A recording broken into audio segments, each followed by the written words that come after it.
करेंगे ऐसे कौन कौन से चैलेंजेस हैं जो डाटा एंट्री ऑपरेटर को फेस करने पड़ते हैं और ऐसी कौन सी क्वालिटीज़ होती है जिनको अगर हम अपने अंदर इम्प्लीमेंट करेंगे अपनी लाइफ में तो हम बहुत ही सक्सेसफुल डाटा एंट्री ऑपरेटर बन सकते। अगर हम चैलेंजेस की बात करें तो सबसे बड़ा चैलेंज जो आज के एरा में हम फील करते हैं वो क्या होता है? कंपटीशन। अगर आप में कंपटीशन नहीं है, ठीक है, और कुछ भी नया सीखने का अगर आपका वो जुनून नहीं है तो ऐसे हज़ारों लोग आपके पीछे लाइन लगा के खड़े हैं जो आपकी जॉब को एक सेकंड में आपसे छीन सकते हैं। सिर्फ इसलिए क्योंकि आप एक limited form of knowledge use कर रहे हो और जो दूसरा बंदा आएगा अपना कुछ नया सीखने की पावर लेके आएगा, ठीक है, और वो आपको इजीली रिप्लेस कर सकता है। तो ये सबसे बड़ा चैलेंज होता है डाटा एंट्री ऑपरेटर की जॉब में। चैलेंज को अवॉइड करने के लिए हमें अपना स्किल लेवल हमेशा बनाए रखना चाहिए। हमें रोज़ कुछ नया सीखने को मिलता है, ठीक है। अपने काम को अप टू डेट रखो, अपनी नॉलेज को अप टू डेट रखो। जो भी आईटी में नए ट्रेंड्स आ रहे हैं वो आपको पता होना चाहिए। जो भी सॉफ्टवेयर रोज़ अपडेट हो रहे हैं उसके बारे में आपको पता होना चाहिए ताकि आपको कोई भी आपकी जॉब से रिप्लेस ना कर सके। डाटा एंट्री ऑपरेटर ही एक ऐसी जॉब है जिसकी वर्सेटैलिटी और फ्रीडम की वजह से, ठीक है, ये बहुत ही अट्रैक्टिव जॉब ऑप्शन बन रहा है आजकल की यूथ में। वर्सेटैलिटी का क्या मतलब है कि आप डाटा एंट्री ऑपरेटर का काम किसी भी जगह में बैठ के कर सकते हैं, ठीक है, और इसकी फ्रीडम जो आपको मिलती है अलग है कि आपको ऑफिस जाके वो काम करना ऑफिस जाके कर सकते हैं।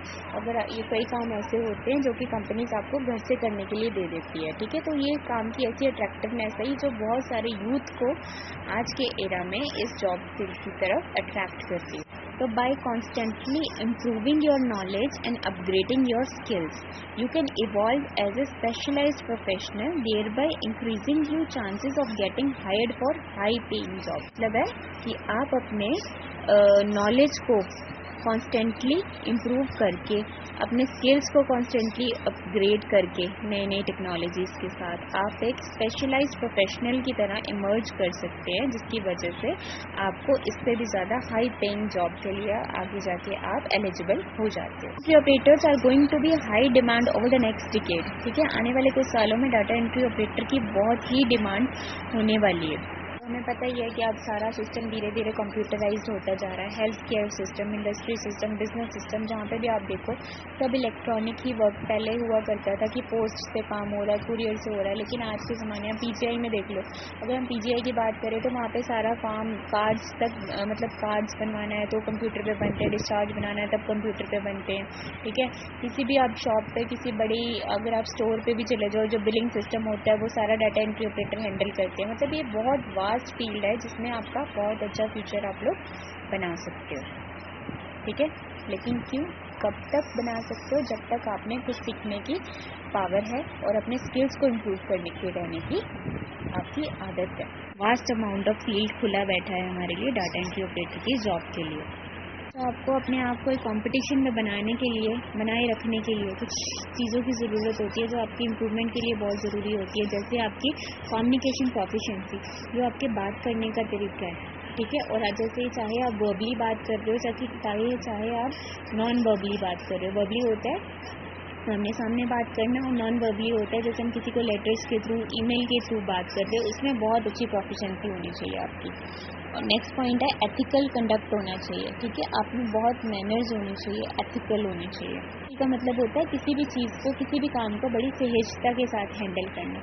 ऑर्गेनाइजेशनल स्किल आप में होना चाहिए कि हाउ टू ऑर्गेनाइज, मतलब आपकी ऑर्गेनाइजेशन है उसको आपने कैसे अच्छे से मैनेज करना है। टेक्निकल कैपेसिटी होनी चाहिए कि आप कंप्यूटर पर अगर काम कर रहे हैं तो छोटे मोटे एरर्स को कैसे मैनेज करना है। आप में टाइम मैनेजमेंट आप में होना बहुत ज़रूरी है कि जो भी आपको टाइम काम मिल रहा है आपको उसको कितनी डेडलाइन में ख़त्म करके सेकंड काम की तरफ जाना है। और हाँ, अगर आप किसी भी काम को डेडलाइन के में अपने ख़त्म कर रहे हैं तो it should be with accuracy, ठीक है।